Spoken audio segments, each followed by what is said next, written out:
Welcome to Tattletale. Here's today's story. I wasn't supposed to see that name, but now it's the only one that matters. Back then, my life was small. Not in some poetic, minimalist way, I mean literally small. One-bedroom apartment with ceilings low enough that I could hear my upstairs neighbor sneeze. Kitchen barely wide enough for two people to stand in. The kind of place where the fridge rattles when the heater kicks on. I worked as an accounts assistant for a mid-tier logistics company. It wasn't bad work, just invisible. If I quit, someone could be in my chair the same afternoon, and no one would notice the difference. Money was always tight. Rent took the first swing at my paycheck, utilities followed up, and whatever was left limped its way to the end of the month. Groceries were a balancing act. The cheaper something was, the faster it spoiled, so I usually stuck to canned soup, pasta, and whatever bread was on sale. I had debts too. Old ones. A failed attempt at community college, a credit card I'd maxed out during an unemployed streak, and a personal loan that was more interest than principal at this point. That Tuesday night in February was no different from 100 others.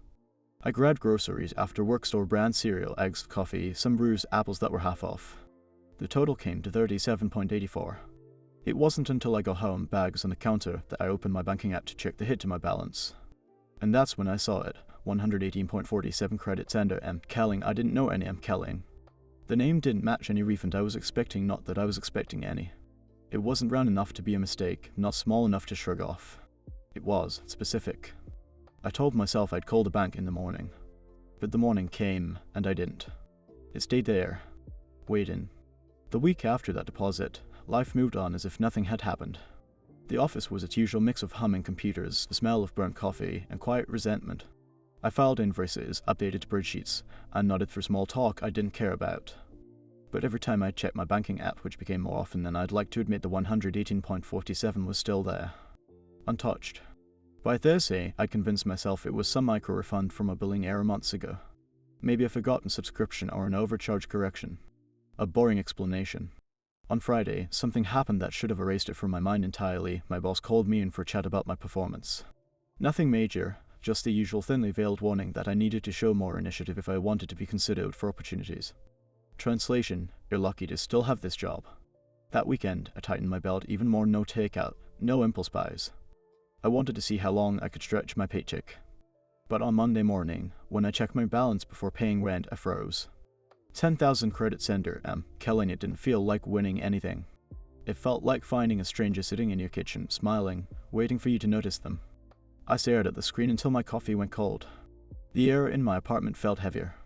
I thought about calling the bank. I'd even had the number dialed. But my thumb hovered over the call button, and for reasons I couldn't name, I locked the screen instead. I didn't touch a cent.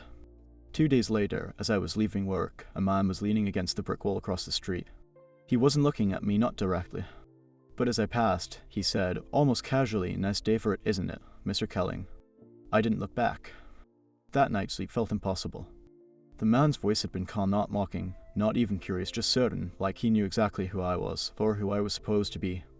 I lay there in the dark, staring at the faint glow from the streetlight outside, replaying it over and over. Nice day for it, isn't it, Mr. Kelling? The next morning, I scanned the street before leaving for work. No one. I told myself it was just some random comment. Maybe he'd mistaken me for someone else. But the way he said it, like the words were already rehearsed, didn't sit right. By lunch, I'd almost convinced myself I was overthinking it. I walked to a cafe a block from the office for a change of scenery. Halfway there, a woman I'd never seen before stepped into my path. She had a paper cup in one hand, steam curling into the cold air. "You should stay quiet," she said. Not as a threat. Not as a warning. Just the fact. She slipped past me and was gone before I could even react. I didn't finish my walk. I went back to my desk, staring at the monitor without really seeing anything. My phone sat in my pocket like a stone. That night, I opened my banking app again. The 10,000 was still there. Only now, when I tapped on the transaction details, there was something near a string of 11 numbers tucked into the fine print. Not a phone number. Not a date. I typed it into a search bar. The page took forever to load, then froze entirely. A minute later, my Wi-Fi cut out. When it came back, my banking app wouldn't open. The next morning, it worked again. And there was another deposit. Not 10,000 this time. 20. The jump from 10 to 20,000 didn't feel like a gift, it felt like a test. I sat at my kitchen table, phone in one hand, staring at the balance like it might change if I blinked. My stomach was tight, my coffee untouched. This wasn't some glitch anymore. Someone was doing this on purpose. I didn't touch the money. Not yet. Instead, I started pulling small amounts of cash from an ATM across town. 50 here, 100 there. I figured if it all vanished one day, I wouldn't be left with nothing. 2 weeks later, another deposit hit. 20,000 again. And in the transaction notes the same 11 digits, but now with 3 extra letters at the end, SRP. I typed them into a search bar. The results were nothing but blank pages, dead links, and one redirect that froze my browser. That night, my phone rang from a number I didn't recognize. "You've been selected," a calm, almost mechanical voice said. "Do not attempt to locate us. Do not decline the funds. There will be a time you're asked to return them, with interest." And then silence. I didn't sleep. I didn't even move from the couch until the sun came up. After that, the instructions started. They didn't come all at once, but when they did, they were simple. An address. A time. A briefcase or envelope I was to deliver. No explanations. No signatures.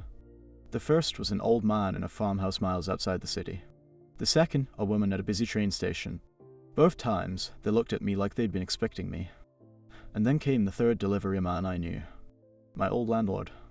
I didn't ask questions, but I started locking my doors twice at night. By the time the fourth delivery came, I'd stopped pretending this was temporary. The money was always there, more than I could spend without drawing attention, and the jobs kept arriving in quiet, precise intervals. The voice on the phone never introduced itself, never explained, never asked if I understood. I always understood. That the jobs began to change. The first 3 had been straightforward handoffs. No drama. No obvious danger. But the fourth came with a detail that made my pulse quicken. Do not speak to the recipient. Do not look at their face. It was a townhouse on the edge of the city, the kind of place where blinds are always drawn. I knocked once, set the package on the mat, and turned to leave. I'd made it halfway down the walkway when the door creaked open. I didn't look back. I didn't want to. The next morning, there was another deposit, 40,000 this time. And in the notes, a new set of numbers. Not the 11-digit code. Different. Shorter. A date. 4 days away. I didn't know what was supposed to happen, but the weight in my chest told me it wasn't going to be another drop-off. When the day came, I told myself I wouldn't go. I'd stay home. Ignore it.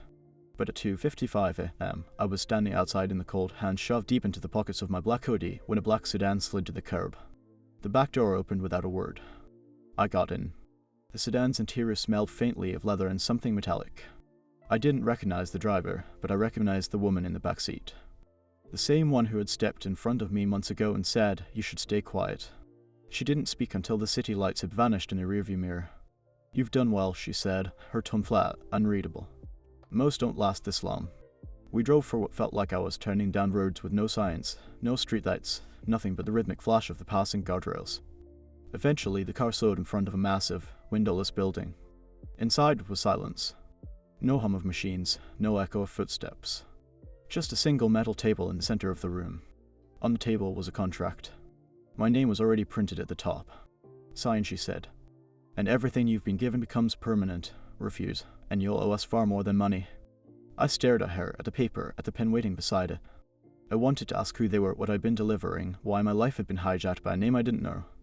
But my hand was already moving. The pen scratched my name across a page.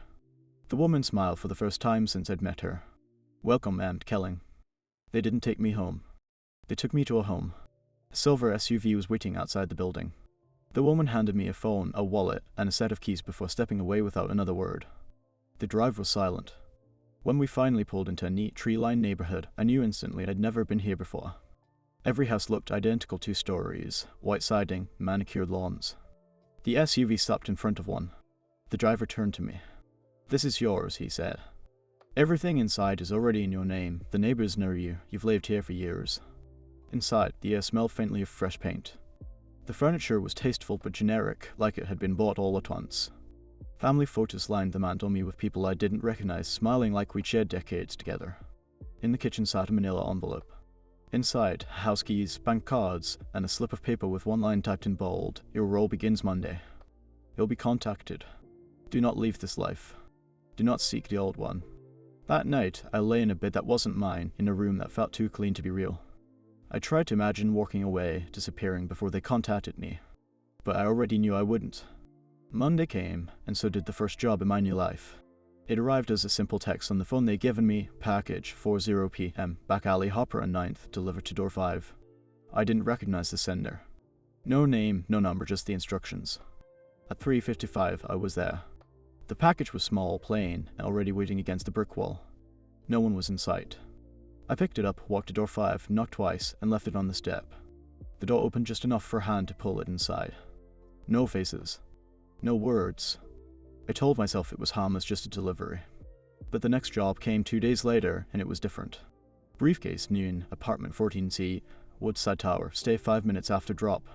The man who opened 14C's door was older, heavyset, wearing a robe. He didn't seem surprised to see me. "You're earlier than the last one," he said. Then he gestured to a chair. "Sit." I sat. He didn't speak again. Didn't touch the briefcase. Just stared at me until 5 minutes had passed, like he was timing it in his head. When I left, I felt his eyes on my back until the elevator doors closed. That night, another deposit hit my account, $60,000. And for the first time, I started to wonder if the money was worth whatever I just stepped into. The next job didn't come for nearly 3 weeks. Long enough for me to start thinking maybe I'd been given some kind of break. Then, at 2:14 a.m., my phone buzzed. Old address, 50 a.m., hand to recipient directly. I knew instantly what they meant, my old apartment. The one with the rattling fridge and the mildew smell in the bathroom. The streets were still wet from rain when I pulled up. The building looked the same, maybe a little more worn. My breath fogged in the cold as I climbed the familiar stairs. When the door opened, I froze. I was staring at myself. Same face. Same hair. Same cheap hoodie I used to wear. The other me smiled faintly as if he'd been expecting me. "They picked you too, huh?" I didn't answer. I couldn't. My hands moved on their own, holding the package out to him. He didn't take it right away. Instead, he slid an envelope across the table inside. "Take it, and when they tell you to find me, you'll know what to do." I backed away, envelope in hand, my pulse hammering in my ears. When I finally got home, I opened it. Inside was a single photograph of me sitting at my kitchen table, staring at my phone. It had been taken the night of the very first 118.47 deposit. I didn't sleep that night. I just sat there at my kitchen table, the same one from the photo, waiting for something to happen. By sunrise, nothing had. But the envelope sat in front of me like it was daring me to ask the wrong questions. At 9:08 a.m., my phone buzzed. Final delivery, same rules, do not refuse. No address this time. Just a set of coordinates. The drive took me out past the edge of the city, where the skyline faded into industrial lots and abandoned warehouses. The coordinates led to a massive concrete building with a single rusted door. Inside, the air was cold and stale. A single table sat in the middle of the room. On it was a briefcase, identical to the ones I'd delivered before.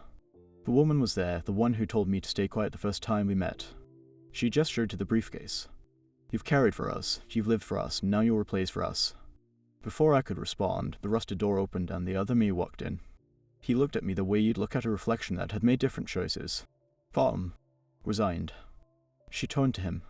"Your time is done."